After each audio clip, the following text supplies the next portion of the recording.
Yes. All right. Let me.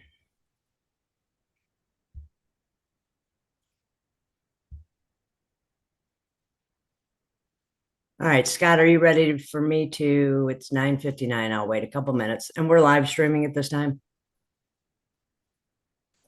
It could be Smithy. You have it? Oh, I told you we have a Kelly Kimball call me. Yes. I think it is, yes. That might be a different. Yeah, Jay there.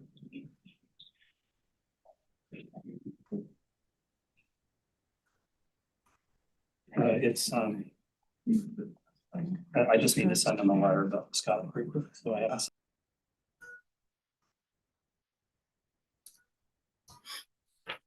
You ready for me to start, Scott? No, not quite yet. All right. Can you talk to John to see if that's Smithy? Or do He we? can hear you. Yes, I'm here. Okay, great. Thanks, Rep Smithy. Okay.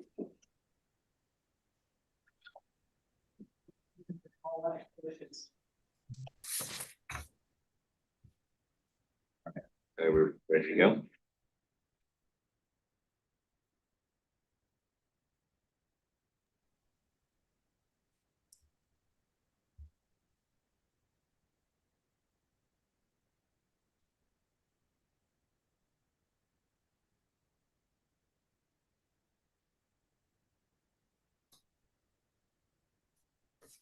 You ready, Scott?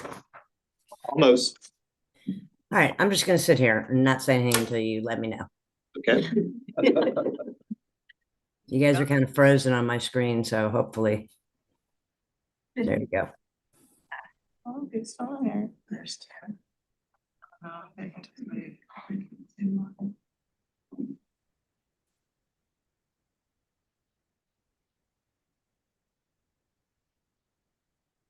We're good to go. All right, we're good to go. All right. Thank you very much. All right. Good morning, everyone. Welcome to TIDC's March meeting. Today is March 27th, 2026. I apologize for not being there in person. I have a doctor's appointment this afternoon in Corpus and didn't want to break all speeding records to try to get back in order to make that. So I want to welcome everyone here today. Thank you all for coming. Thank you for the ones that are online as well. Let's take Megan, if you can, let's pull a attendance on this at this time. Yes, Judge. The Honorable Missy Maderi, I'm here. Mr. Jim Bethke, Here. the Honorable Jimmy Blacklock, Mr. Alex Bunnan, Here. Mr. Jay Cohen, Here on Zoom. the Honorable Valerie Covey, the Honorable Richard Evans, Here. the Honorable Brent Hagenbooth, the Honorable Phil King, the Honorable Emily Miskell, the Honorable Joe Moody, Present. the Honorable David Shank, the Honorable John Smithy, Here. the Honorable James Woolley. Judge, we have quorum.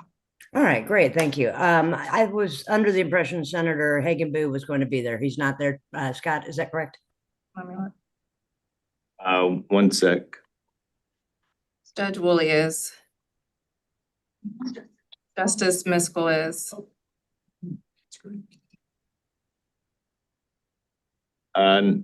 Not seeing Senator Hagenboo, or No. unless that was just him. No, okay. Okay, well, I'm going to welcome him anyway. Since I am joining remotely, I have asked Jim Bethke to run the meeting today. It's just easier to do in person versus being here. So thank you, Jim. Before I turn the meeting over to Jim, I wanted to welcome our new two board members, so hopefully they can watch it later on, who were appointed by Lieutenant Governor Patrick in February.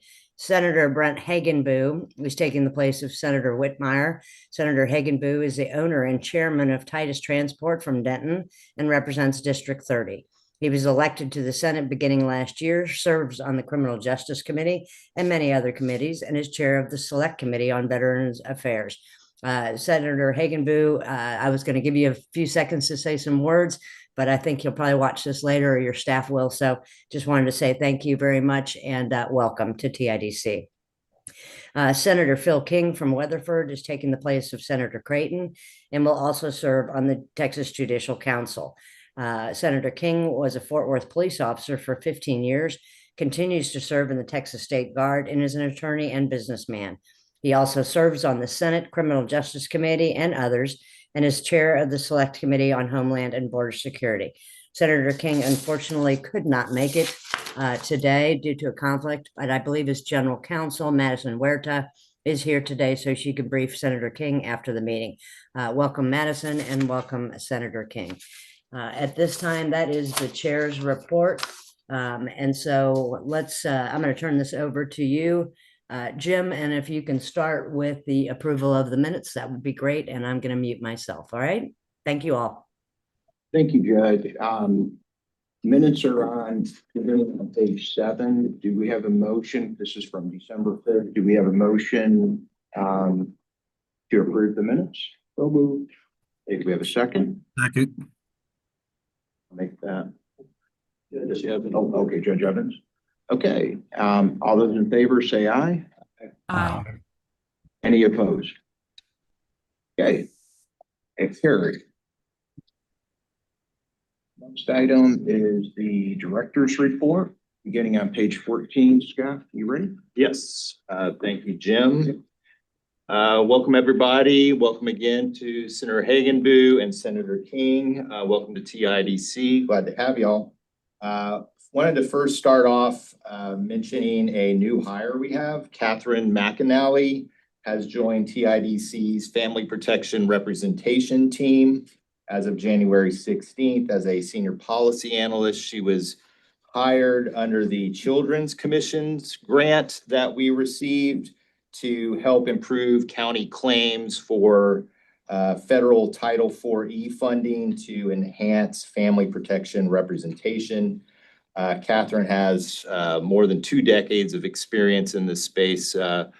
Catherine is on the Zoom. Catherine, you want to say a couple words? Good morning, everybody, and I am thrilled to be joining TIDC and work in this space, and look forward to working with all of you. So if I can help anybody, just give me a call. All right. Thank you, Catherine. Also wanted to let you all know that we have a data analyst job posting that just got posted this week. They will be working under our research director, Dr. Sarah Gamble, and be supporting all of TIDC's team's data collection and reporting needs. So that is now live. If you know any good data analysts out there, please let me know, and we'll forward on that job posting. In terms of some recent activities, our attorney caseload standards work group met on February 27th. This. Sorry, hold on. West Virginia. Come on. Okay, all right, apologize. You know, you should never apologize for John Denver. Okay. So the attorney caseload standards work group met on February 27th. This comes out of a directive from the board to establish this work group to look into the problem of excessive caseloads coming from across the state in some circumstances due to the attorney shortages that we're looking at. So Hagenbu just joined. okay. Senator Hagenbu, welcome. He's joining. Oh. He's joining. One moment. At 10:08 for minute purposes.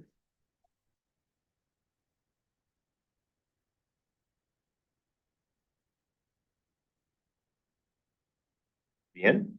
He's in. All right, Senator Hagenbu, welcome.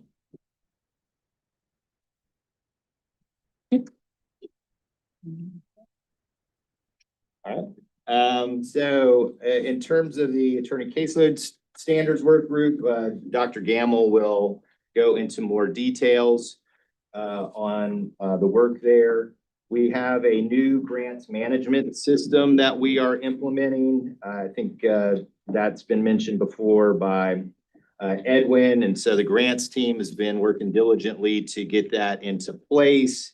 And the next round of grant applications will be accepted through that new system. We'll be doing trainings for the grantees to make sure they know how that all works. The P&S committee met on March 17th to consider new policy monitoring rules related to the voter-approved constitutional amendments related to denial of bail and the right to counsel in those hearings, and SB 9, which was passed last session, allowing prosecutors to appeal bail amounts the state views as being too low. In order to ensure that we have the quorum necessary to vote on that matter, it requires a vote of 7 members. We're going to move up the policies and standards section of the agenda to occur right after my director's report. So we'll be making that little switch, and then we'll be going back to the regularly scheduled agenda. We have a new publication out that we collaborated with the Children's Commission on pre-petition legal services. Crystal will provide more details on that. Going to page 15, Harris County Commissioners sent me a letter inquiring regarding changes to the indigent defense plan that was made that impacts the misdemeanor MAC operations in Harris County. And so I sent a response to that letter from Commissioner Ellis and Briones. And so you can see the letter that they sent to me and the response beginning on page 17.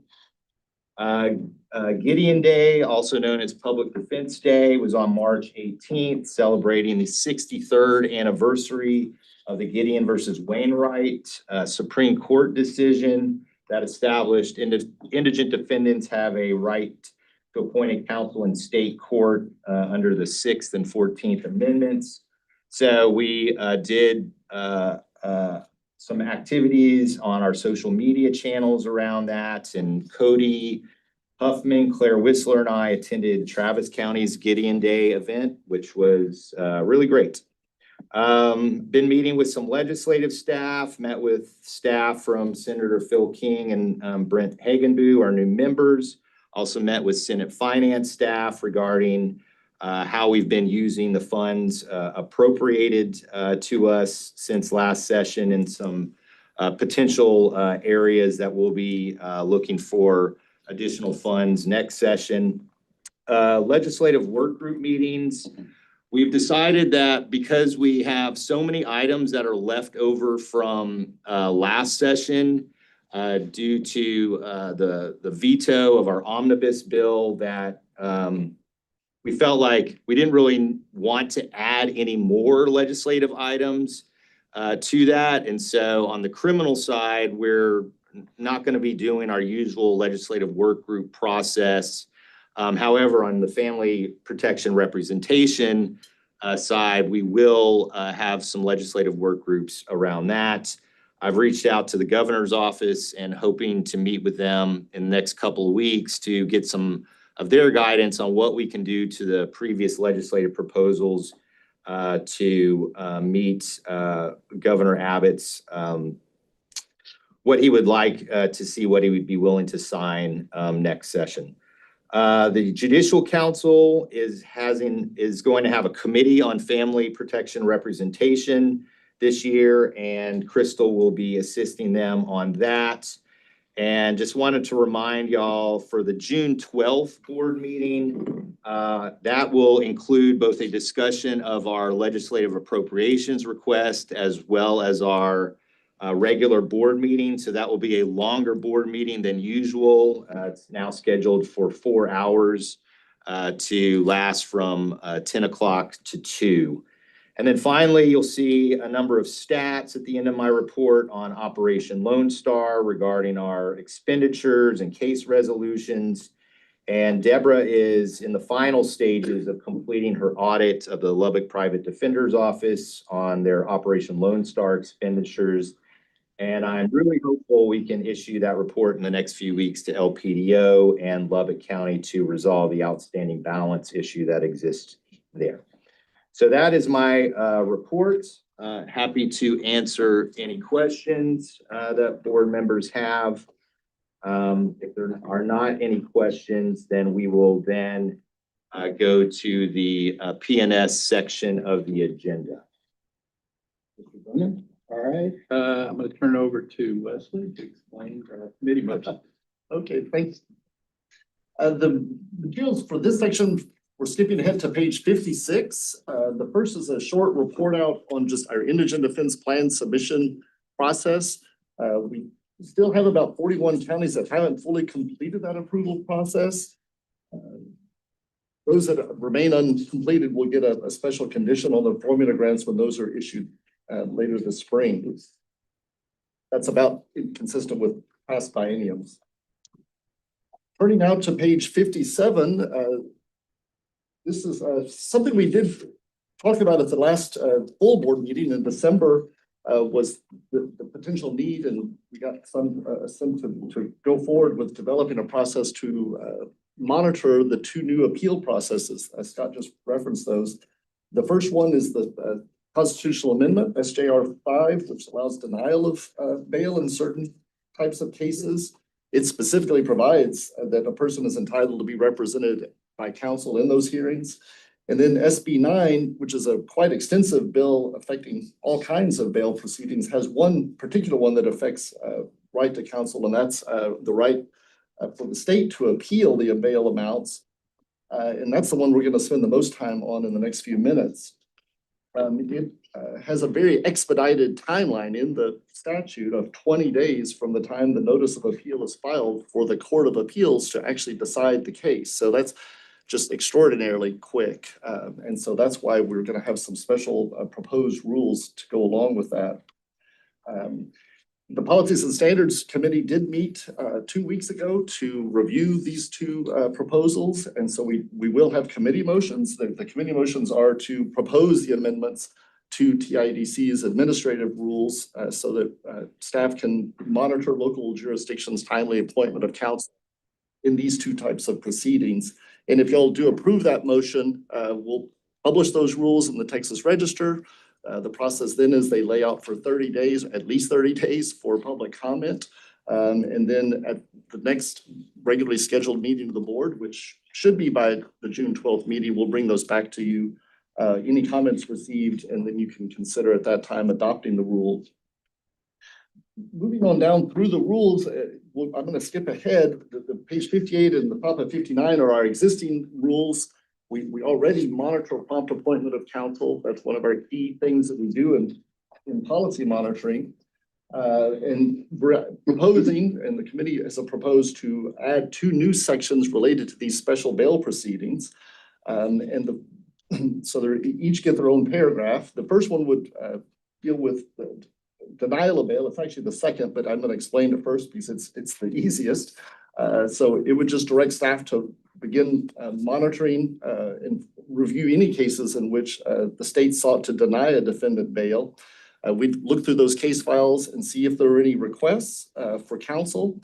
And we'd make a finding if we determined that any of those requests weren't ruled upon and counsel not being appointed and present at the hearing. They're specifically required to have counsel. The second one deals with the bail appeals, and this is where we have the very quick timeline, and we've got a couple of flow charts to demonstrate that and why we've got this special rule. But the draft amendment to our rules would once again direct staff to review cases in which the state filed an appeal under that provision in the Code of Criminal Procedure of the amount of the bail that was initially set by the court. And we once again look at the case files to see which of those have requests for appointment of counsel, and would make a finding if any of those requests for counsel made before, on, or after the date the state filed its notice of appeal were not ruled upon by the date either required by Article 105.1 of the Code of Criminal Procedure, or when the state files its brief in the case, whichever is earlier. So that latter clause is important because of the quick timelines, and those are described at the bottom of page 60. So as part of the implementation of Senate Bill 9, the Supreme Court of Texas adopted Texas Rule of Appellate Procedure 31.8. It's fairly extensive procedure that it establishes the timeline for what's going to happen during those 20 days. It initially says the state has 10 days to file their appeal or their notice of appeal after the court setting the amount of bail. At that point, the state then has 5 additional days to file their brief, but it could be earlier. From the time the state files its brief, the defense has 5 days to file its response. So that's really the key timeline. And note, these are 5 days, not 5 working days. The Article 105.1 timelines are working days, so it really has the effect of accelerating things. The flow chart on page 61 demonstrates the timeline provided by that appellate rule. So basically, it's just a visualization of what I just went through. So the last thing I want to talk about is the combined timeline on the bottom of page 61. And this is just an example. Once again, there's going to be on page 62 a flow chart showing it. And it's really the interaction of the traditional right to counsel and the timelines overlaid with that for the appellate process where the bail amount is being appealed. And so for our example, and this is sort of the worst case scenario, but it would be for a county that's under 250,000 population. They get 3 working days ordinarily to review and approve counsel requests. And we're going to assume for this also that the state files its notice of appeal and its brief on the same day and on the date of the Article 1517 hearing, the magistration, where that bail amount is typically set initially. So it could be that it happens very quickly like that. At the point the state files its brief in the case, the defense only has 5 days to respond. So that's really the reason that we added that second clause of appointment by the time of that brief being filed. And it's mainly to preserve the opportunity for the defense counsel to have up to or close to those 5 days to actually review the states who can file their own brief in the case. And with that, I think we can go back to the committee motion. Was it a committee motion? So there's a committee motion to amend the TIDC administrative rules to monitor the timely appointment in these 2 new bail proceedings. So we don't need a second. Are there questions or any discussion about that proposal? I have a question on it. Yes, sir. So we're only going to monitor those formal appeals that are filed, right? Because as it stands now, the district attorney could file a motion for bond modification with me if I magistrate, and I could increase the bond based on the testimony of what information they give me. Now I would have, of course, defense and their counsel will be present for that. I'm just wondering, we're only going to monitor the formal appeals? As drafted, yes. Yeah, that's my understanding. Yes, this would be just the appeals that actually go under SB 9 to the intermediate courts of appeal. So this is a new type of appeal. I get your point, Judge, that they can always come back to you, defense or state, to ask for a modification. I just worried about how much monitoring was going to fall through the cracks if we were trying to do the others. Right. Yeah, it's not those. And I mean, at this point, we haven't heard about a lot of these kinds of appeals. We've been asking at our chief defenders meetings who are scattered across the state in many counties. And it's so far, we aren't seeing or hearing about very many of these. So it'll be interesting to see how many we find. All right. I've only seen, I'm sorry, this is Emily joining remotely. I've only seen one opinion so far under SB 9 from the 10th Court of Appeals. There may be more, but that's been the only one that I've seen. Thanks for letting us know. I'd like to look at it. Yeah. All right, then I will call the motion. All in favor? Aye. Aye. Aye. Any opposed? Any abstentions? Okay, passes unanimously. You ready for the other one? Sure. Okay, so we have one other committee motion, and that is, have you already explained that? I haven't explained the Okay, next go one. ahead, Yeah, go ahead. sorry about that. Yeah, so one more, it's a little quicker on page 63 of your materials. And this is to do with quality supplements to our policy monitoring process. And for especially for our new members and staff, policy monitoring is where staff goes out and reviews a county's process across the 6 core requirements of the Fair Defense Act. things like prompt appointment of counsel, distribution of appointments, all of those sorts of things. We issue reports to the counties. They're required to respond to those with an action plan for how to address them. And then staff goes back and follows up to see if those action plans have been implemented and if the issues still exist. And we go back until the issues are resolved. And those are governed by our administrative rules. Quality supplements began back in 2020, and we've issued 19 of them so far. We now do them routinely in mid-size and larger counties. They are not compliance findings, though. It's really mainly to give jurisdictions more information about their system. Things like defense use of investigators, attorney caseloads, that's a really big one. Oftentimes judges don't realize the caseloads their attorneys may be carrying in their county or other counties. And I think one of the best parts is we do a survey of practicing criminal defense and juvenile defense attorneys in the county who take appointments anonymously to provide feedback on the system. So I think there's a lot of good ideas that come out of these that local jurisdictions can review. Because it began as a pilot program, these reports are not published on our website. They're just issued to the county. Once again, they don't have to respond. But at this point, our thought, the staff's recommendation that we presented to the committee was that we could remove the pilot designation. They become a routine part of our practice. And recommend that we start publishing those alongside the policy reports on our website. And so we brought that back to the committee. There was an option to put in rules about this, but the committee decided that wasn't necessary. It's certainly not legally necessary because these are just informational. They aren't making any specific compliance findings. And so ultimately the committee recommended that we do transition the quality supplement reports to standard practice, and that the previously 19 issued reports, as well as all future reports, be published on the website alongside the policy monitoring reports for those counties. So there's a committee motion to publish those supplements. Does not need a second. Are there any questions about that or discussion? Hearing none, there's a motion. All in favor? Aye. Aye. Any opposed? Passes unanimously. Right, we want to cover the policy monitor reports before we finish P&S? Yeah. Okay, so Joel, you. Thanks, Mr. Bonner.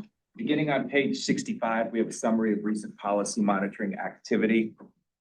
I want to highlight just a few items. Since our December board meeting, we've issued 9 policy monitoring reports and we've received responses from counties for 6 reports. As to some relevant issues, first we have Comanche County. Here we had our second follow-up monitoring review. The county addressed all past findings, and so we're closing the review. And I just congratulate Comanche County for the great efforts at ensuring timely appointment of counsel. Next, we have Childress County. Here we had some novel issues related to magistration, in particular related to misdemeanor defendants. There were some defendants that were unable to request counsel at magistration. And some of the novel issues that we had were if a defendant had both a felony and a misdemeanor offense, there was generally no magistrate warning for the misdemeanor offense. And then if a misdemeanor defendant pled on the same day as the magistrate warnings, there was no bail set and the defendant was unable to request counsel. In both of these scenarios, the bail bond information was not sent to OCA as required. So to address some of the matters, we're hoping to conduct a regional training in partnership with some other entities. And in the meantime, Childress County stated that they will follow all relevant statutes, and we'll do another follow-up again in the future. But this was a little bit of a novel issue, and we would like a regional training to help address it. Continuing on, we did monitoring reviews in Starr, Jim Hogg, and Duval counties. Here, these counties are in South Texas. We had a regional public defender office that operated for those 3 counties, but it has since closed down. And so the counties are really in dire need of attorneys willing to take appointments. Now, the point of our review was not to check for the availability of counsel, but to make sure that defendants are able to request and receive counsel in a timely manner. What we saw was that when defendants requested counsel at magistration, that in none of the counties was there a method to get those requests to the trial court so that those requests could be ruled upon. And so Cody Huffman and I went to the 3 counties and we had stakeholder meetings, and Linda Gonzalez was on one of the meetings. I think the stakeholder meetings went very well. The counties were able to send responses to the reports, but I think in Starr County, they're gonna need to continue to receive some assistance because magistrates were expected to send their magistrate warnings and affidavits of indigence to a certain email, and since our visit, none of them have done it. So I think we'll have to continue to provide some technical assistance and make check-ins to make sure that a process comes in place to get requests to the trial courts. If I could change gears slightly, let's turn to page 69 for a summary of data submitted by Maverick and Zavala counties.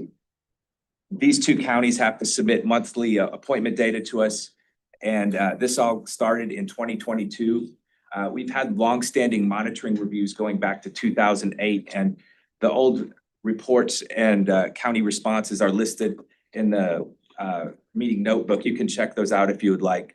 But we were unable to resolve issues related to the timely appointment of counsel, so we were directed by the board to change tactics.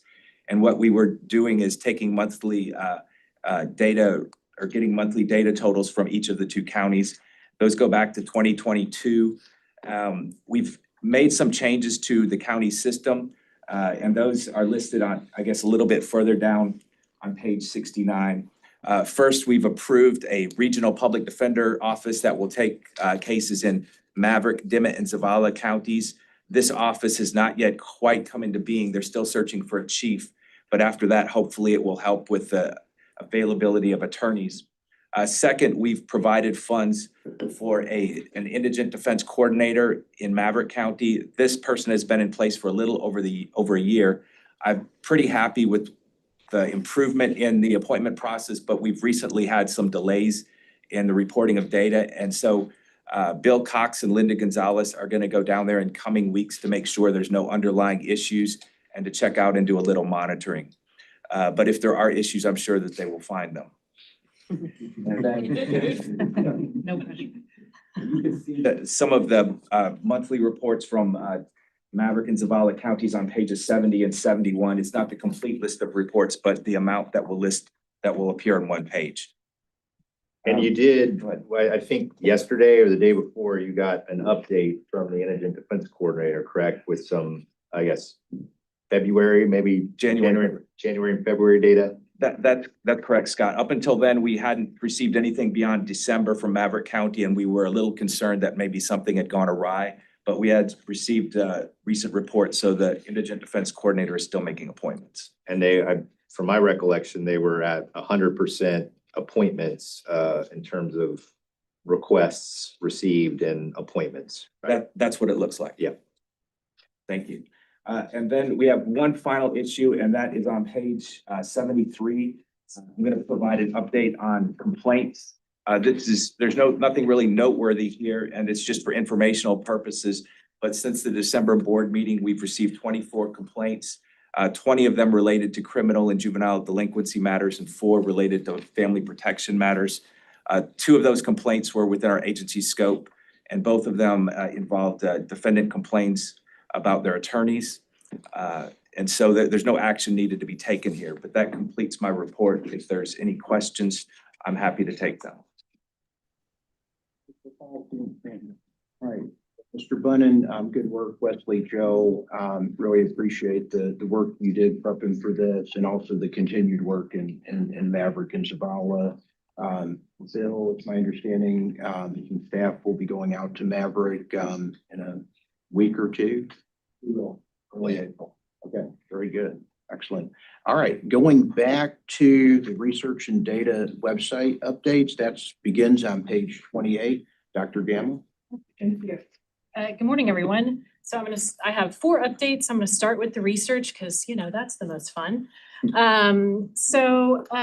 Recently there was a study that came out, and for those of you that are new, I encourage you to go back and find it on our website, or we can even include it in a follow-up email, but it's called Justice Beyond the Cities.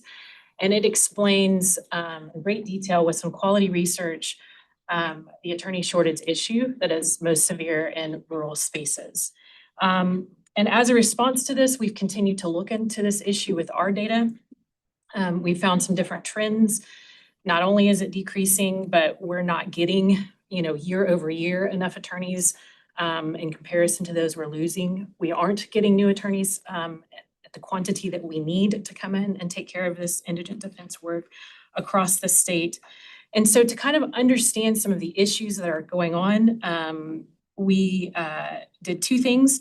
We conducted a survey, and in this survey, we asked several questions related to attorneys' motivations for starting the work, motivations for continuing the work, what they thought about pay, their perspectives on, just some, why is this work rewarding, and some challenges that they face. We also asked them if they're willing to be interviewed by us, that we could go into further detail to let us know. And we completed recently those interviews, and my thanks is to Linda Gonzalez and to Kenitra Brown, both who helped conduct the interviews and who are helping us analyze this data. It takes quite a bit of time to kind of go through this, and so we are still in the process. And so what you see on page 28 is just an explanation of the interview respondents, who these look like. We're pretty pleased with the folks that chose to talk to us. It's a diverse group of individuals. They've got, diverse experience ranging from a brand new attorney in a PD office to someone who's been doing it for over 51 years. We've got, folks that are engaged in family protection representation work. We've had folks that are engaged in Operation Lone Star work. We have an attorney that spoke to us that does contracts with their county. So it was a really great group of individuals to learn from. We plan to give you kind of a full presentation at our next board meeting with our findings, because we think that they will be informative to our legislative requests. But I will just drop this one nugget. When looking at their motivations to take this work, these are really good folks that agreed to take this work. When we asked them why, many of them said, I want to serve my community. Many of them said, I want to stand in the gap. Some of them said, my judge really needed me to, so I stepped in. And there was even a couple respondents who were emotional, brought to tears, saying that it was the joy of the calling to reunite children and families. And so I'm excited to bring you these findings at our next meeting, as well as the survey results. We had respondents for over 400 folks, so I'll bring that all to you soon. Turning the page, literally to 29. We, in collaboration with the policy team led by Wesley, and really with a lot of support from Ashley De La Garza, we have completed the project to revise and strengthen our county policy monitoring tools. As part of this effort, we reviewed and identified 5 core essential components for collecting consistently meaningful information. And it's on page 29. I'll read it.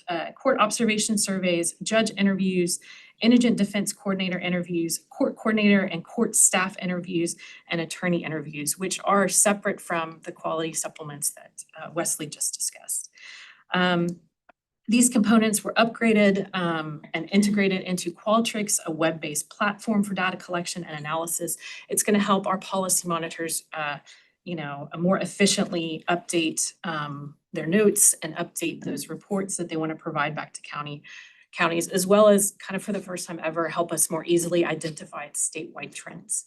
And so we even anticipate bringing to you kind of some new information to report on some different aspects for policy monitoring. So that is for that on page 29. On the bottom of page 29, already mentioned by Scott, yes. Kind of before moving on, Sarah, and I imagine y'all discussed, and I apologize, just bringing it up now. Was there any discussion about doing possibly client interviews as part of the overall assessment? I'm gonna let you answer that question.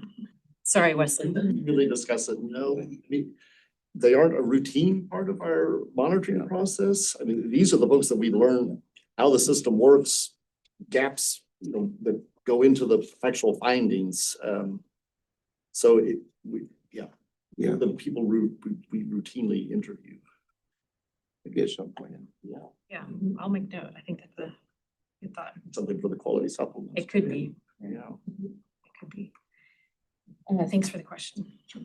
Okay, so attorney caseload standards work group. So at the August 28th meeting with the board, the board amended the TIDC contract defender rules to require counties with appointed counsel contracts of 1 week or less in duration to establish maximum annual appointed caseload limits in the county's indigent defense plan. The board also directed staff to conduct research in the advisability of establishing maximum caseload standards for appointed counsel in Texas.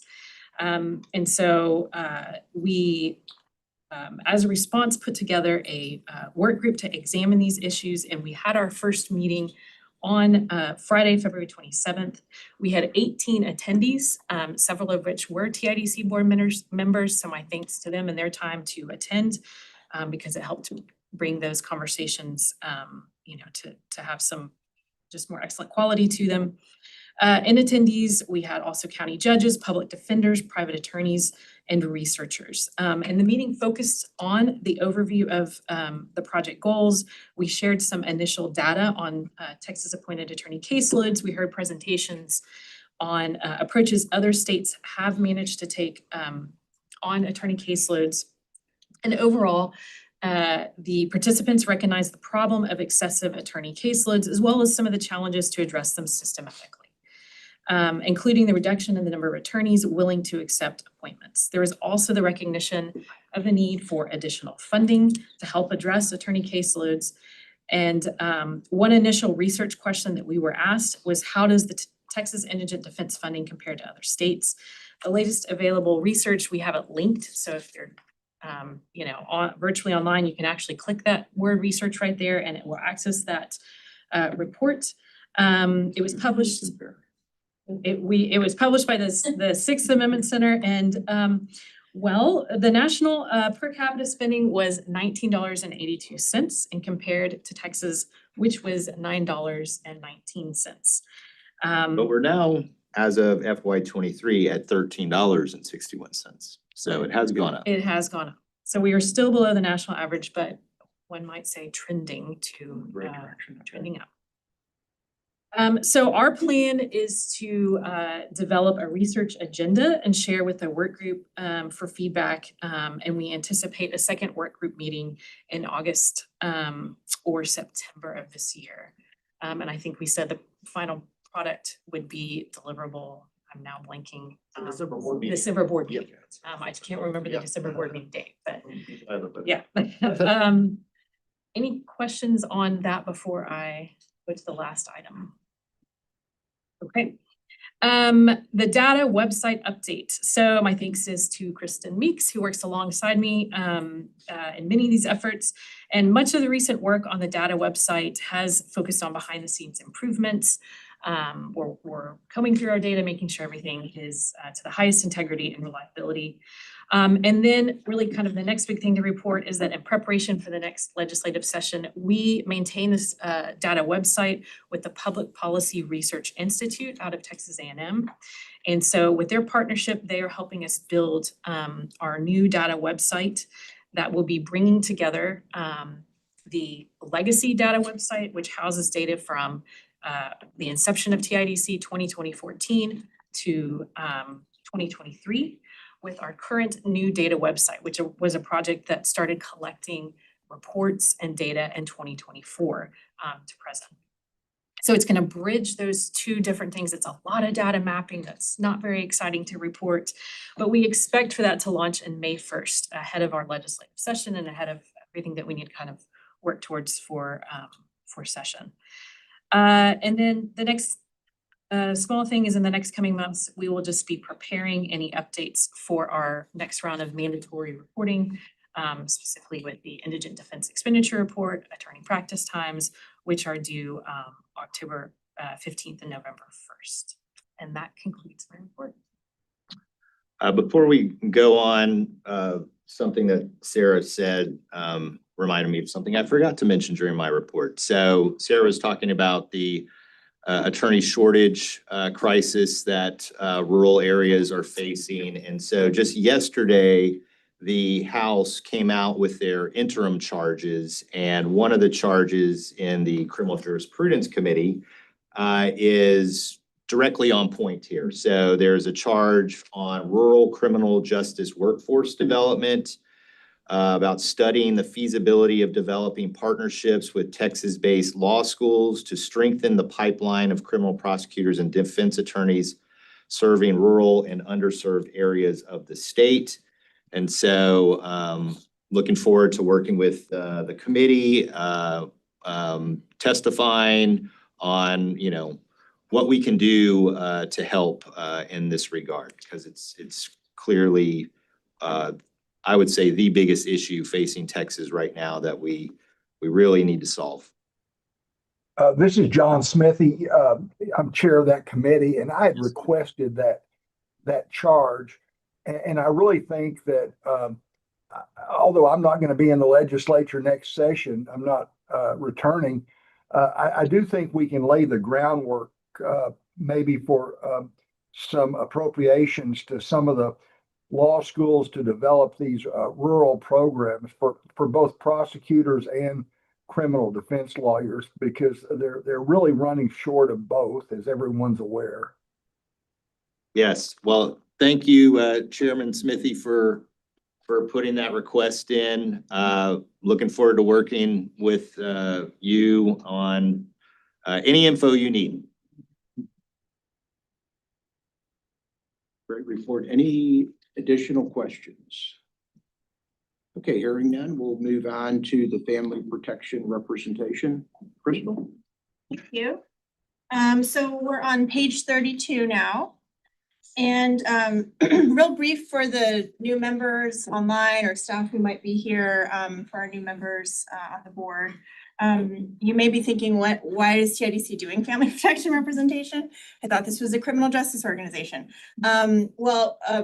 Really quickly, we recently got involved with family protection representation initially in 2021 to assist the Texas Judicial Council with data collection efforts. And then after the passage of SB 2120, which occurred during the 88th legislature, we took on full responsibilities and duties to eventually do everything we're doing in the criminal space and start doing that in the family protection space. So what is family protection representation? It is the court-appointed legal representation of children and parents who are involved in cases brought by the Texas Department of Family and Protective Services alleging abuse or neglect. This is when parents are effectively being sued by the state agency for their parental rights. And in Texas, we have statutory rights to counsel for both children and parents. Those laws have been on the books since the very early 90s, giving parents and kids rights to counsel. And it's typically being funded right now by local county tax dollars. So that's why we're around now, and I'm excited that TIDC is in this space, trying to improve it. Our team is tiny but mighty. We used to be a team of one, now we're a team of three, which is a thrill. We have added Catherine, which I'm excited about. We also have Rhonda Regan, who also is watching online. Yeah, so quick rundown. I'll give you some other explanations of the different things we're doing too, so I don't sound like I'm speaking another language with some of this stuff. On the expenditure report, we do collect an expenditure report every single year, similar in the criminal space. We've been collecting that since 2021. So as of the writing of this report, we had 230 counties reporting family protection expenses on their report. 181 reports have been accepted by staff. We're still reviewing them. We're still checking them for potential errors. We want to make sure that all of the information we have is correct and accurate, and what we're sharing with the board and the legislature and other stakeholders is the best information we can gather from the counties. Preliminary reported spending right now is just over $67 million. This is an increase from expenditures in FY24. In FY24 last fiscal year, collectively, the county spent just over $62 million. That number will probably change a bit once we're finished completely with all of the reviews, but that's what we're looking at for now. We also collect plans similar to the indigent defense plans on the criminal side. These occur every 2 years. We've been collecting this information since 2021, so we now have information from 2021, 2023, and most recently 2025. We, as of the writing of this report, 191 counties had fully submitted their plan. We're still working with some counties to get their reports in, and we're reviewing them again for accurate information and reaching out if things potentially need to be fixed. Reviews are still ongoing. Next big thing we are working on is Title IV-E. So what is Title IV-E? This is a federal source of funds. It's actually a very large federal source of funds. It covers many, many things in within the Social Security context and child welfare and family services. We specifically are involved to help address reimbursements for the cost of providing lawyers for children and parents in child protection cases. So back in 2019, this source of funding was opened up to include reimbursement for the cost of representing parents and children. It was a big deal when it came out. Historically, that money was only available to help reimburse the cost of representing the state, so representing the state agency. But that money opened up and became another source of potential revenue. It is a percentage, so I do want to make it clear this is not a dollar for dollar reimbursement. This is not the magic solution to solve all of our problems, but it is some money that we're not accessing enough of. As Scott mentioned earlier in his report, we did receive a grant. Some of y'all that have been here for a while probably remember that when we applied for this grant from the Children's Commission, because unfortunately we did not get the FDE we had requested from the legislature to do this work, but we did not want to give up, and the Children's Commission feels strongly that this work is important. So we received this grant to bring on an FTE to start this project. The grant is currently only for 1 year. We're hopeful we may be able to extend that potentially, but right now the grant is only for 1 year. And our long-term goal is that eventually we will get an FTE on staff to do this work permanently, because we are still really behind the ball on this work. At the beginning of this year, we only had 17 counties claiming their 4E reimbursement in the whole state. So that's not good considering how many years this has been available. We had an additional 17 counties who had a contract for claiming. So this is a two-step process. A county has to have a contract and then they have to submit their reimbursements. It's basically. So we had 17 other counties that had a contract but just weren't submitting claims for reimbursement. And then we had a third group of 13 counties that had previously had a contract and then just didn't renew it. And then the rest of the counties just have never engaged. So there's a lot of work to be done here. We are, it's the DFPS is a very large agency. I will say we do have a pretty good working relationship with them. It's taken some time. Some of y'all may remember we got an MOU with them last year to start working more closely with them, getting more information, providing support. That MOU has been renewed. So we have another one for the next year. And they're giving us lots of information. We're trying to work on a SharePoint folder where we can share all sorts of things. And they're working very closely with Catherine to share information. But our job is to kind of be the conduit between the agency and the counties, because there is a real communication breakdown about what's needed, what's required, and which I think is contributing to the fact that we have such low claiming in our state. And we're leaving millions of dollars on the table. So Catherine started back in mid-January, so she's been around just over 2 months, but we've already started targeted outreach. We're doing targeted outreach in batches to counties to be strategic and not overwhelm the system. Our first outreach was to 9 counties that had an existing contract but were not claiming reimbursement. We did a webinar for them. 8 of the counties that we invited attended and sent a representative or multiple representatives. And then we hosted a training specifically for Harris County because our friends in Harris County are very complicated and they have the ability to get a pretty large reimbursement. We've also been regularly meeting with DFPS. The March 18th meeting I have listed here, we ended up having to cancel that, but I had to write this before that meeting happened. But we are staying in touch with them pretty regularly. So we're hopeful that with time and Catherine being involved, we're going to start really increasing those reimbursements. And the other piece of what we're trying to do is we're trying to encourage the counties to use their reimbursement on family protection work. We don't want the counties to get the money and then just put it in some other fund, and then the parents and children don't see any kind of benefit from that. So we're working on that as well. And then moving to page 33, as Scott mentioned in his report, we did do a collaborative project with the Children's Commission's Legal Representation Committee. In the child welfare space, pre-petition representation is a very, very hot topic. It's talked about all over the country. There's these conferences and meetings about it.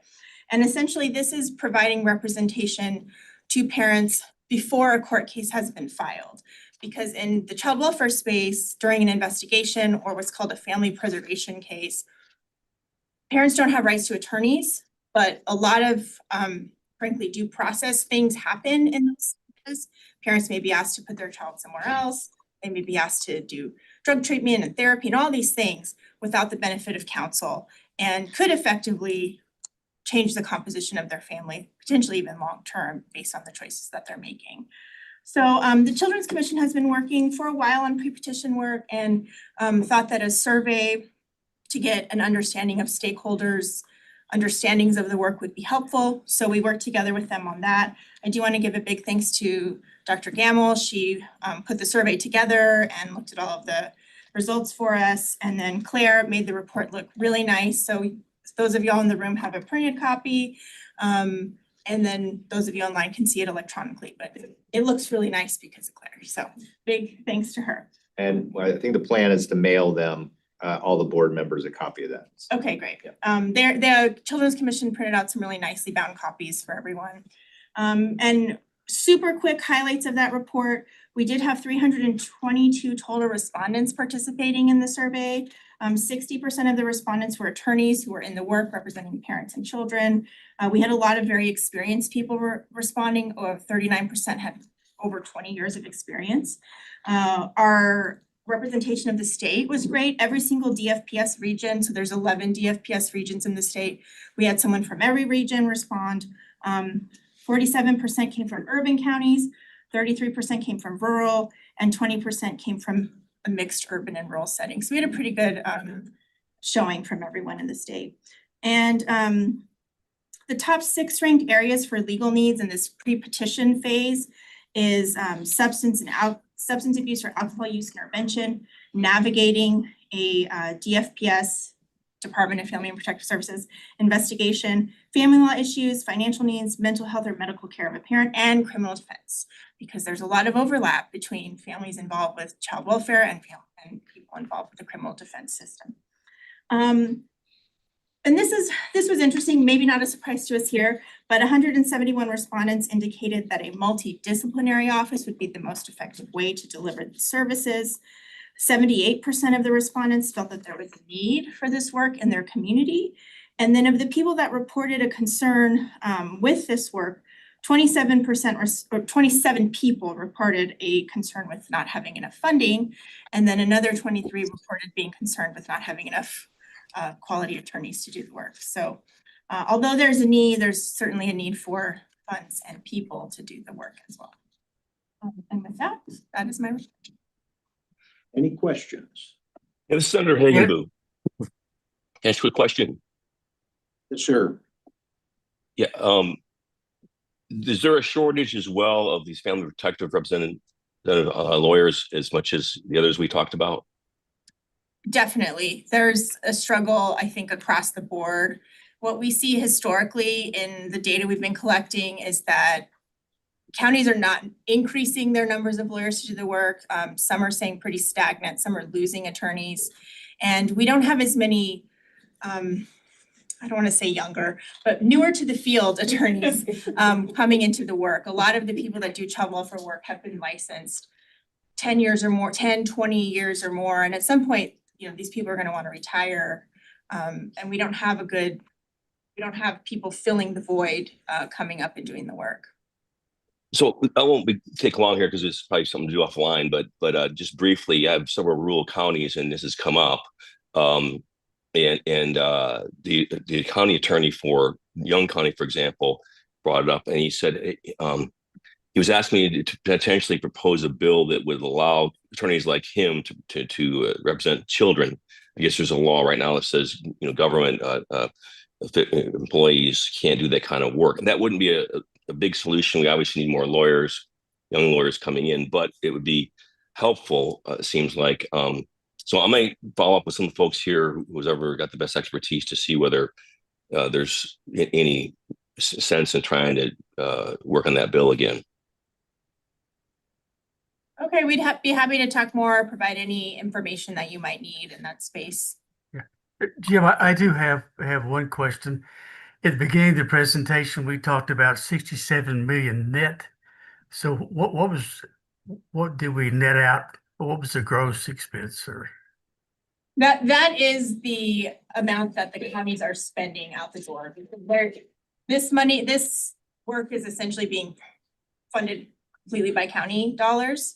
So that's what our counties are collectively spending. Okay, so that's the gross amount then, actually, the gross amount spent by counties? Right. Okay, yeah. Okay, I thought maybe you offset it with something, because net, usually you have a gross, then you offset, then you get your net, so, okay. Right, yeah, that might have been taken from another report, but yeah, that's what the counties are spending because we don't have grants and there's no state funding. Well, I'm aware that I have to do a budget every year. I understand that. So. Right, I'm sure you're aware. Yes. So, but that is the gross amount spent by counties.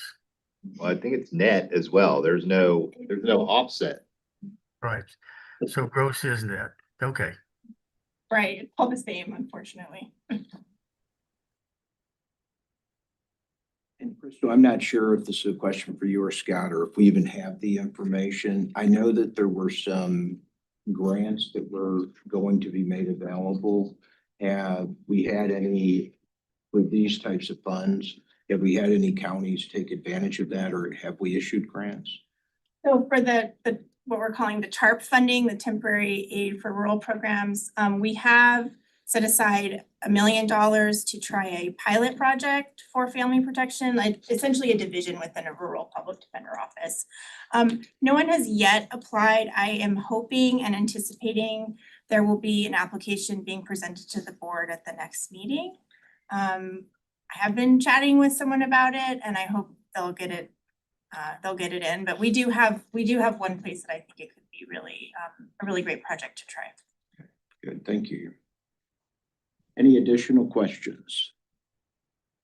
Okay, hearing none. Thank you. Excellent report, Crystal. Now moving to grants and reporting. Justice Miskell. All right, I see we have some votes, so I'm going to hand it over to y'all there live to carry this portion.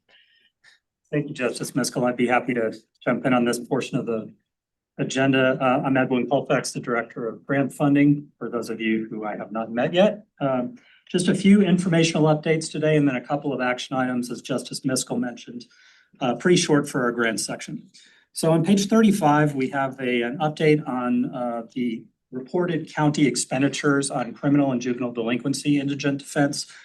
Crystal, just a few moments ago, was updating us on our current numbers regarding family protection representation, and this reflects the criminal side reported county expenditures.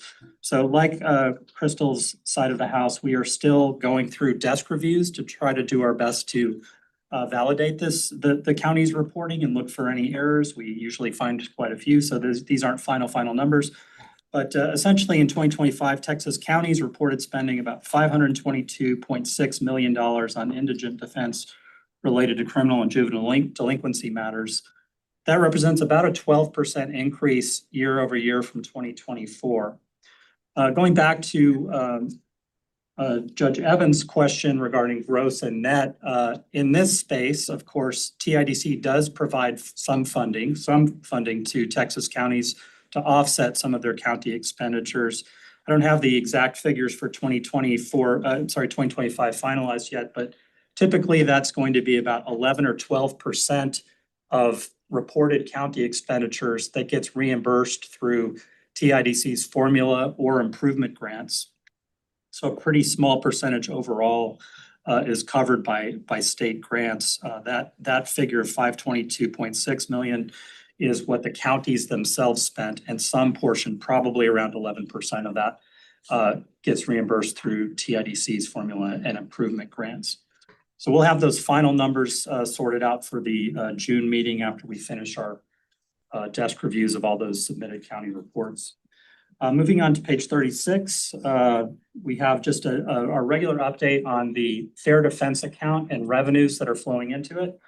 For some of you who are relatively new to TIDC, I just want to point out that TIDC has been historically was funded exclusively by the Fair Defense account, which is funded by a collection of court costs, fees on surety bonds, a portion of state bar fees collected from attorneys. Those are the revenue sources that flow into the Fair Defense account. Today, we have a substantial amount of general revenue that also funds TIDC's budget. And so we are now in a position in recent years of receiving both GR and this GRD or dedicated funding in the Fair Defense account. So what we just, I'll just call your attention to the sort of expanded chart on the bottom of the page to show you some relatively good news that collections or inflows into the Fair Defense account are up about $1 million year to date from what we've seen last year.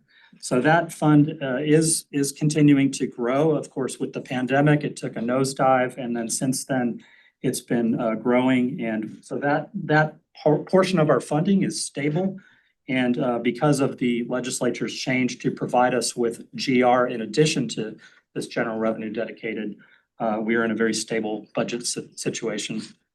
Moving on, page 37, this is just a informational report. We do have some grants from previous budget years that are still active, and we're making some, continuing to make some payments on those grants that were perhaps extended, but we're bringing most of those to a close. And then page 38 is just year-to-date expenditures in our various budget categories. There is a lag time for most of our budget, most of our spending on grants because formula grants go out in the spring. They'll probably be going out within the next 30 days or so. So that's, we haven't had any expenditures yet on the formula side. We've had a few, more than a few, a substantial amount of payments for the first quarter of 2026 on our improvement grants, which are our project-based grants. And so page 38 is just an update on spending to date. Turning to page 39 in your materials, we just have a quick update on the formula grant special conditions or holds on formula grant payments. I'll hand it over to Doriana Torres to give you that update. Thanks, Edwin. I just wanted to give a quick update on our formula grant program. So our formula grants, as Edwin mentioned, reimburses a small percentage of counties' indigent defense spending. All 254 counties are eligible to receive this grant as long as they spend over their baseline that was established in fiscal year 2001. We calculate our formula grants based on the county's percentage of their state population and their indigent defense expenditures from the previous year. So a couple of the eligibility requirements for our formula grant: they must submit their indigent defense expenditure reports, which Edwin just touched on. They must be in compliance with their ID plans, which my colleague Wesley talked about earlier. They need to be in compliance with monitoring reports that Deborah and our policy and fiscal team goes out and checks on. And they also need to be in compliance with OCA reporting, such as their appointments and fees and monthly court activity reports. So as of this month, for FY25, there are very few counties that still have special conditions on their awards. 4 counties do owe me a formula grant resolution. All counties have completed their approval process for their indigent defense plans, and 2 counties are not in compliance with court activity reporting requirements to the OCA. I do want to say that the OCA Judicial Data and Research team has done a really great job of reaching out. So Alejandra, Veronica, Lisa, Kathy, and Nick have done a lot of heavy lifting, and we are in contact with Dallas and Van Zandt. Are there any questions or? All right. Thank you, Doriana. And I just want to point out that if, for those of you who've been around for a while, we did have a pretty long list of counties who were on hold because of failure to keep current with their court activity reports to the Office of Court Administration. There's been enormous progress in clearing a lot of those holds of grant funds in the last few months. So as Doriana mentioned, I really want to thank our colleagues at OCA for being more proactive in helping to get those issues resolved so that we could get that money to the counties. Okay, a couple of action items for you. We have some motions beginning on page 40. We have a grant modification request from Victoria County for a grant that was issued to the Crossroads Regional Public Defender Program. That program covers 4 counties in that region. And this grant that was previously issued was from our Temporary Assistance for Rural Programs, or special funding that we received from the legislature that allowed us to provide one-time assistance to counties for various supplemental needs that they may have outside of any other funding they receive from us. So TIDC approved an award for Victoria County for this program that included some internships, indigent defense internships, to help us get people into the pipeline of providing public defense, doing public defense work, and also some recruitment incentives to help address some of the longstanding vacancies in some of these programs where we desperately need felony qualified attorneys in particular, and it's very difficult to recruit them to many rural or smaller town areas. So when we approved that grant, the county omitted the some funds that would be needed in the fringe benefit line item that were basically indexed to some of those other requests that were granted. So they're asking for an additional $9,344 to cover the associated fringe benefit costs for the internship program and those hiring incentives that were approved as part of their grant. So we do have a recommendation to increase Victoria's supplemental TARP grant by $9,344, and that is motion number 2. Any questions? I make the motion to approve. Do we have a second? I'll second. All those in favor say aye. Aye. Aye. Any opposed? Any abstentions? Okay, passes unanimously. Thank you. And then the last action item for our grant section today is on page 42, and this is related to a request for, under our extraordinary grant program, a request from Uvalde County for reimbursement of indigent defense expenses the county has incurred in connection with Operation Lone Star. I know that we have District Judge Kelly Kimball, who is going to be joining the Zoom. If she's not already in, if you could please let her into the meeting. And let me just give you a little bit of background before we address or hear from Judge Kimball. So Uvalde County has been involved in Operation Lone Star since its inception, and the county adopted the emergency declaration that was outlined by the governor's office.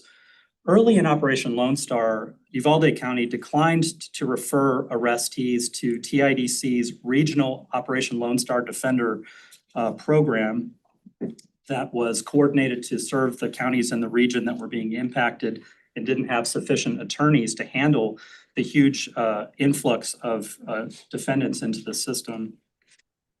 They had sufficient local attorneys who could handle their county's caseload, and so they declined to refer their Operation Lone Star defendants to that defender program that we had set up for other counties in the region.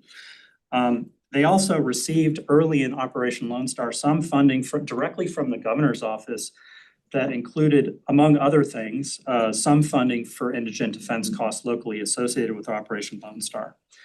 When that funding ran out, the counties began to fully fund the defense costs associated with their Operation Lone Star defendants for Uvalde County, and that those costs have accumulated. So the Uvalde County is requesting reimbursement from funds appropriated to TIDC for Operation Lone Star indigent defense. These are mostly, or if not exclusively, smuggling of persons cases. They're felony cases that were fully funded by the county after that initial funding from the governor's office ran out. The total amount of the request for this batch, we do have one more batch of cases that we're still looking at the supporting documentation for, but this is the lion's share of it. The total amount requested for this batch of cases is $382,348.70. This is for 573 counties that were, and these expenses were incurred in FY 2024 and FY 2025. TIDC's staff has reviewed the many pages of documentation of these case expenses, And the staff review found that the amount requested is supported by the documentation that the county has provided, that these are OLS related expenditures. Documentation also did show that the appointments of counsel typically were not made timely according to the requirements of those provisions of the Fair Defense Act that our policy team monitors on. And I think that that failure to get the appointments made timely was associated with some of the unique aspects of the Operation Lone Star program, particularly early on. Judge Kimball can speak to that in a moment. In terms of available funding, TIDC does have sufficient OLS specific funding from the legislature that would allow us to readily approve this request if the board does decide to do that. And I also want to note that you heard from the policy team that there was a policy monitoring review of Uvalde County that was basically conducted independently of the Operation Lone Star request on the, before you now. And they did have some findings in that that report that did include findings of failure to appoint timely. So I think that the county is aware of some of the historical challenges in making appointments timely, and that's the background. So we do have a request for this reimbursement. As I mentioned, District Judge Kelly Kimball is on the Zoom with us, and I want to note, first of all, that Judge Kimball wasn't on the bench early in Operation Lone Star. She came on somewhat later when a lot of these decisions had been taken, but has done a lot to get her head around what was happening back then. And I just wanted to give her the opportunity to speak to the issue of the timeliness of counsel. Let me pause there, ask if there are any questions from my presentation, and if not, we can hear from Judge Kimball. Has it been stated exactly what a satisfactory response would be? They have to hit the mark? So we have not delineated any particular requirements. I think that would be dependent upon either staff judgment, if the board is comfortable allowing staff to make that judgment, or this board's judgment. Basically, the status of the Uvalde report is it's been issued, the response hasn't come back yet. So from my view, I think it's the response, if implemented, would address the findings. So that's basically how we address all our responses. You know, if there's problems with a response that it doesn't look like it's going to address, we sometimes have a back and forth with the county to get a response that we think would actually fix the problem. So I know that Judge Kimball has been working on it and can speak to that, the response. Yep, absolutely, I can. Just tell me when. Judge Kimball, I think you can go ahead, Judge Kimball. Okay. You want to say a few words about kind of where we are and what you've been doing? Sure. First of all, thank you all for letting me sort of give you the rest of the story, as Paul Harvey would have said, behind this request. Full disclosure, I'm on the road today, so I'm talking to you from my home. If you hear dogs barking, I have not yet brought dogs to the office, but I can't make any guarantees this morning. I did get on the bench, or I did ascend to the bench. I was a associate judge for 28 years, and then became district judge in January of 2025. The review period was for fiscal year 2024. So I do want to set the stage for you a little bit in what the court was dealing with at the time. We were inundated. Our jail was full. We were utilizing Briscoe to house a lot of our smuggling cases. We had two main issues with timely appointment of counsel. One is we had a catch and release program, especially females, as you all may have been aware, were simply being arrested and released. They were given documentation and told to report, and of course, a lot of them didn't. But we just had no place to house them early on in the OLS operations.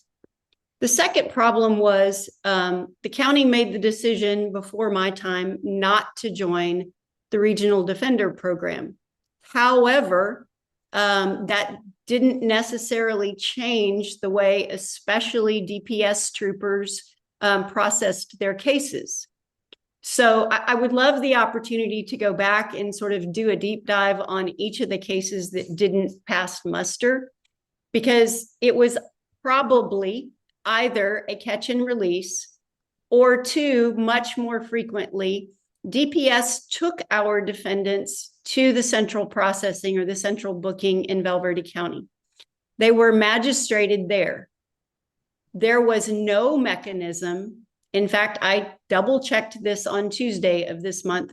We never received a magistration documentation from central booking. I don't know where it went, or central processing, but it never came to Uvalde County. So the way we found out that OLS defendants were in custody was we received sometimes weekly, sometimes twice a month, and toward the end, it was once a month, we received a list of all inmates housed at Segovia or Briscoe facilities. We would search that spreadsheet and find those designated for Uvalde, and then we would contact them to do the indigent defense interview.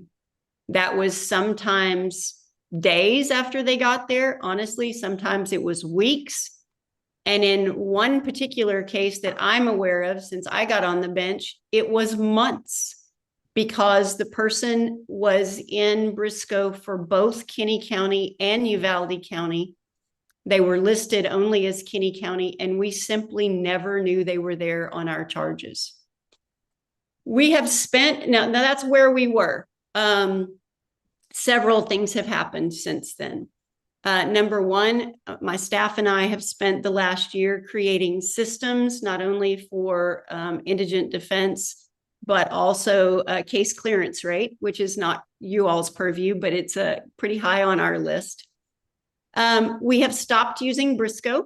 Well, I should back up for a second. Sorry. There was an interim step where it got a little bit better, where they stopped taking them to central processing and brought them to Uvalde for processing before they went to Briscoe.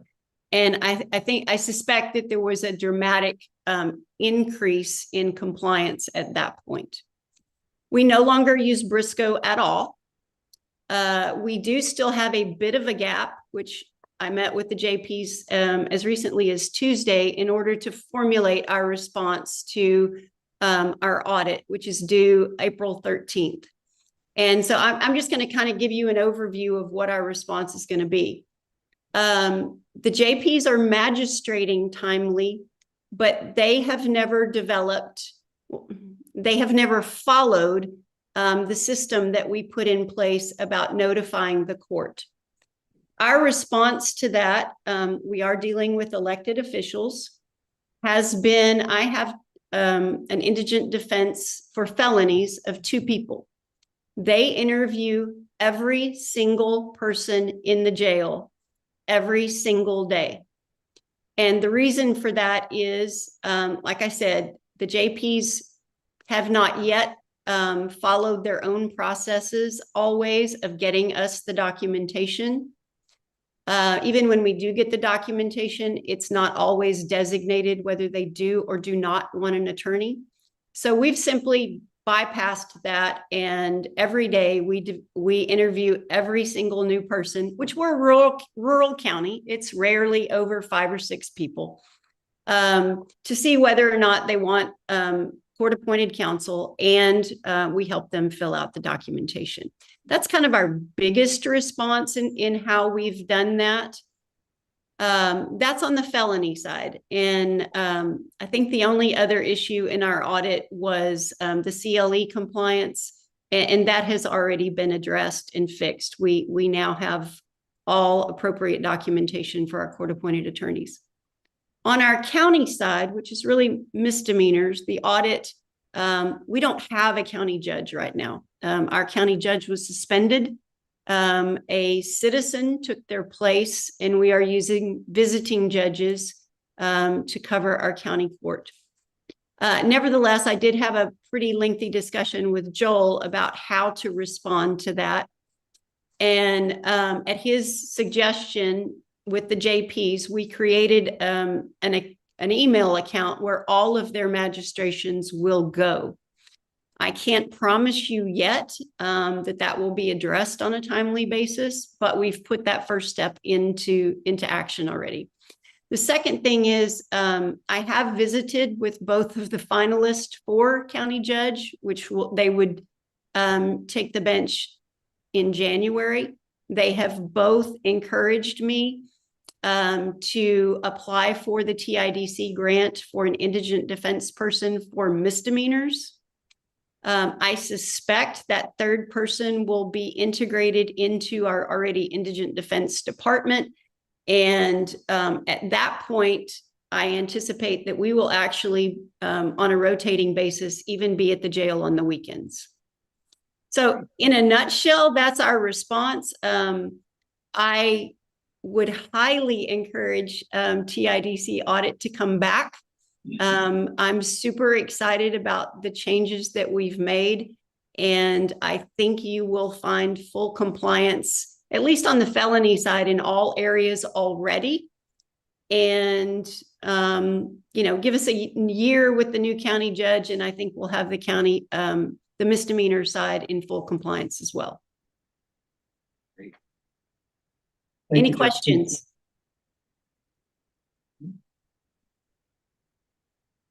Thank you very much, Judge Kimball, for joining us today and for giving us that background and an outline of your work to address some of these issues. We do have motion number 3 on your motion sheet that would relate to what steps could be taken on this request. But are there any other questions or discussion? Okay, so the committee motion, draft motion for your consideration is to propose amendments to TIDC's, number 3, motion to award Uvalde County an Operation Lone Star reimbursement of $382,348, contingent upon satisfactory response to policy monitoring findings. Do we have a motion? I'll make the motion. A second? I'll second it. Judge Evans, all those in favor say aye. Aye. Aye. Any opposed? Any abstentions? Okay, it passes unanimously. Thank you all very much for taking the time to work through that and for the vote. Last part for the grants team is on page 44 of your meeting materials. We're going to get an update on our fiscal monitoring program. I'll hand it over to Deborah Stewart for that. Good morning, members. For our new members, my name is Deborah Stewart. And just to share with you, the main role of a fiscal analyst here is to monitor indigent defense expenditures of counties and other grantees to ensure compliance and eligibility for with our TIDC grants and to ensure state grant funds are spent appropriately. Now, for our program, we have two common practices. One is our on-site monitoring, which is kind of a deep dive into the fiscal support for the information provided on the Indigent Defense Expenditure Report. If you hear either, that's the common acronym for that report. And anyway, we try to support that, and then we look at the fiscal processes that the county takes every year and try to provide any comments or anything that we improvements or suggestions to them. And the second program is relatively new, but it's an improvement grant desk review. And what we do on all the quarterly grant reports on these that are being submitted by the counties, we select one category of expense and ask them to send us the support for those numbers and go through those. So I just wanted to highlight those two. There's other things that we do as well. But I want to share with you that my most favorite part of the job is actually connecting with all the county auditors across the state and being a resource for them, because, you know, some of this can get intense for what they do. But anyway, that's my favorite part of the job. So anyway, like we said, we're on page 44 to 50 is the fiscal monitoring report. Just to summarize it all, did not go on any new on-site reviews this quarter. We're just trying to wrap up what we've already got going on. We did, however, issue 4 reports. And so I'm just gonna go with those. All of these reports were issued with a policy report. Because we did the reviews at the same time. So the first one was Orange County. And Orange County, this was both the initial report and a final report because they had no findings that they needed to report a corrective action plan on. So I wanted to commend that county. It has happened a couple of times in the past, but it's rare. So we commend those. And then the Harris County, there was a joint follow-up report. It was issued, policy team did that one. Then we had the Denton County report that went out. We did a joint presentation with the county officials to go over the both reports. And then lastly, the Cameron County report just went out and we're setting up a presentation to go over that with them probably in the next 2 weeks, I think, sometime. On the improvement grant review, I think at December's meeting, there was about 3 counties that were still pending. There's no findings on any of those counties. Another 12 counties have been started. And as of the date of this report, they were just getting started. The other activities, like I mentioned that there's other activities. So the indigent defense expenditure reports due November 1st. And staff goes through all of those reports and we look for anything that looks skewed or any anomalies or anything that just doesn't look quite right. The new website is doing a great job catching a lot of that stuff, but we still see a few things that are coming up. But fiscal team was a part of that. We did go through a lot of those reviews. And lastly, I usually go through what's the comprehensive annual financial reports and single audits. And we didn't have any come in the last quarter, but they're coming in now. They've come in since this report. So anyway, so I'll have those to review. But that's all I have this quarter. If there's any questions. Well, Deborah, very good job on issuing 4 reports in this past quarter. So thank you for that work. Do we have any questions for Deborah? All right, well, that concludes my report. I think we send it off for the improvement team. Good morning. My name is Bill Cox. I'm TIDC's Director of Public Defense Improvement. For our new members, just to give you a brief overview, the improvement team's charged with supporting counties and public defense programs across the state.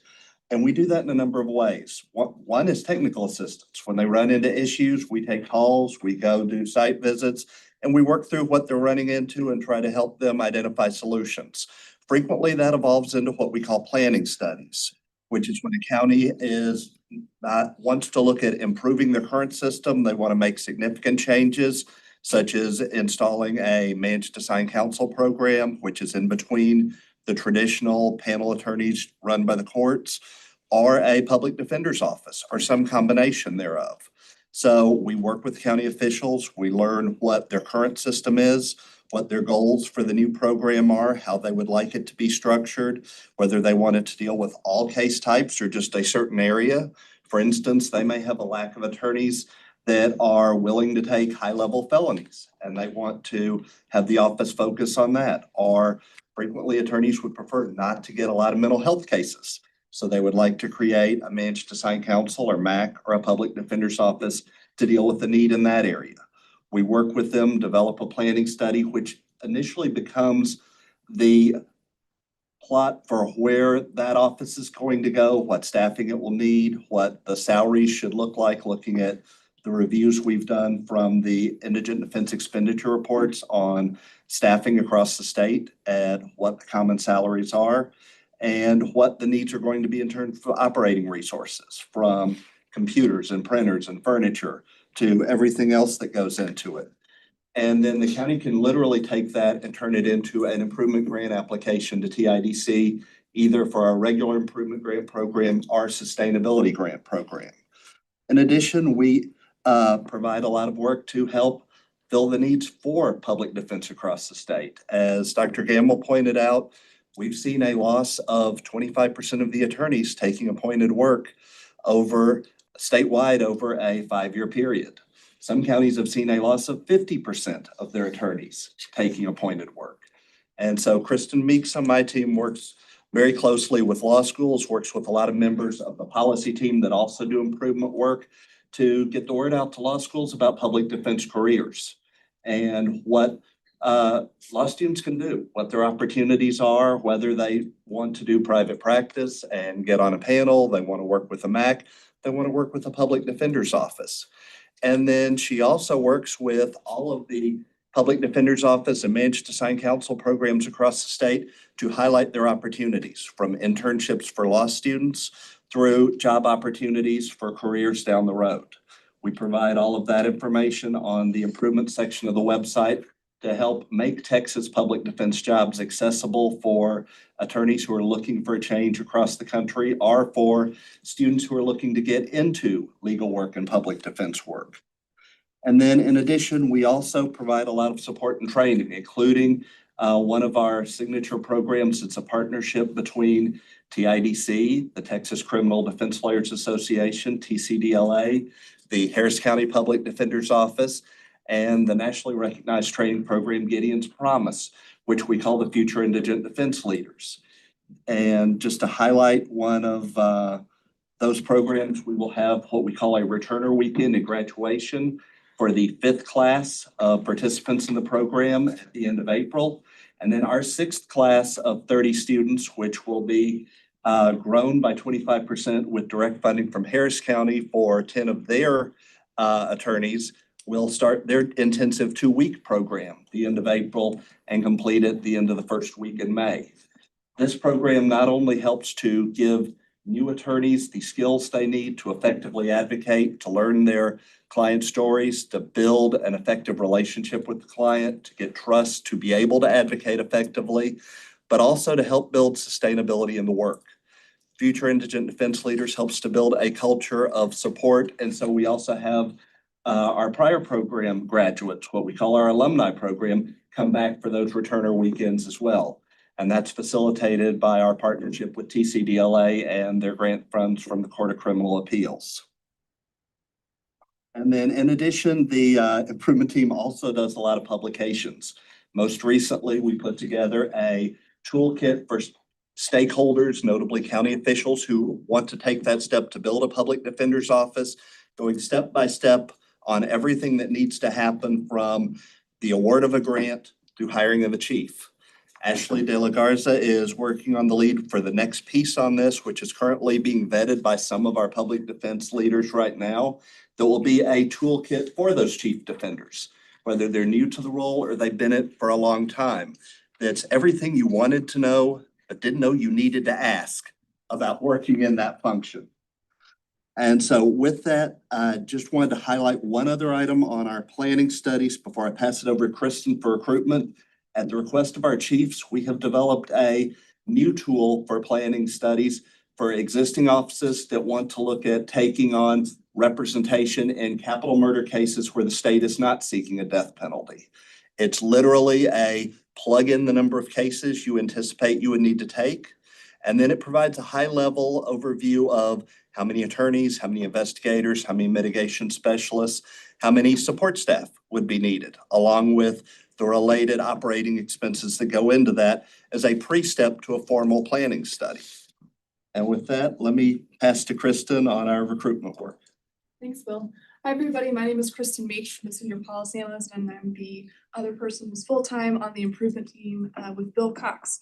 So speaking of recruitment, speaking of attorney shortages, some of the work we do, Bill mentioned, we continue to maintain and update a recruitment calendar with Texas law recruitment opportunities and other career fairs for public defense leaders. It can be kind of hard to track down every single law school sending you a blast at least once or twice a month with all the different events everywhere. So we put those in one place, both in a calendar and in a list to our leaders so that they know when there are opportunities to go to law schools that are law school hosted.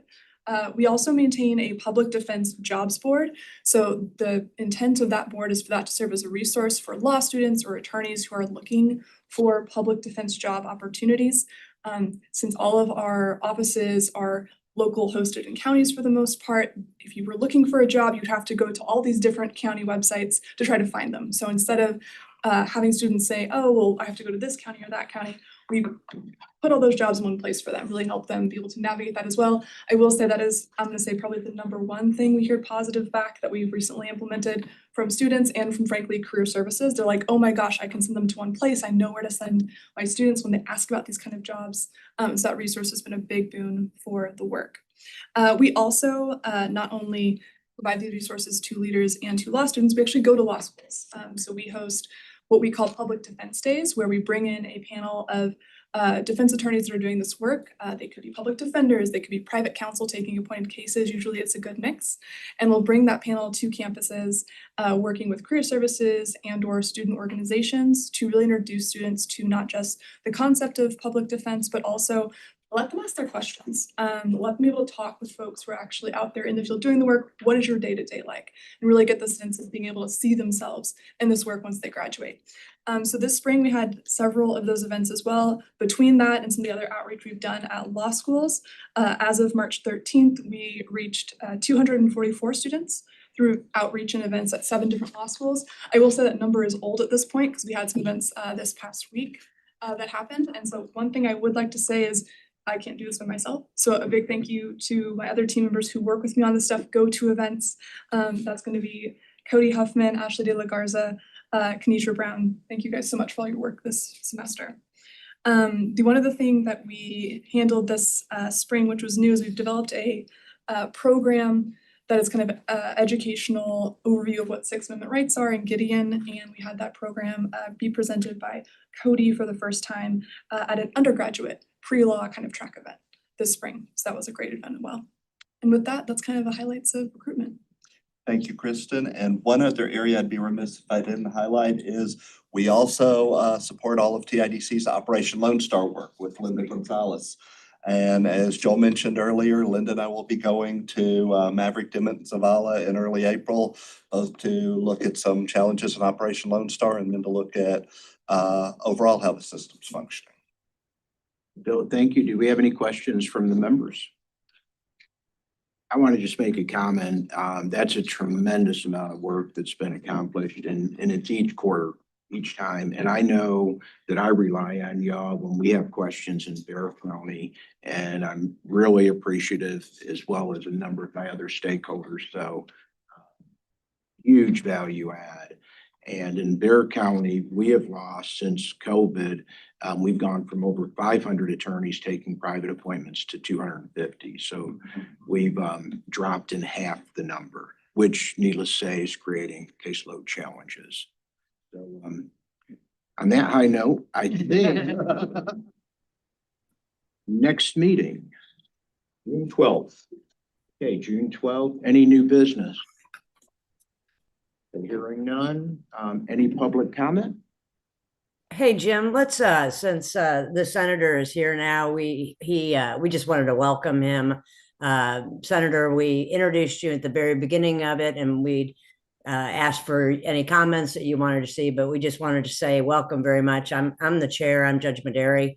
I was unable to make it to the meeting today because I have a doctor's appointment this afternoon, and even with pedal to the metal, I could not get back to Corpus Christi for the thing if I was up in Austin. So, you know, on behalf of the entire board, this is a great organization, and we are so delighted to have you here. So if you wanted to say anything, this is your time if you'd like to. Yeah, thank you very much. I appreciate that and that welcome. I'd like to be there in person next time as well.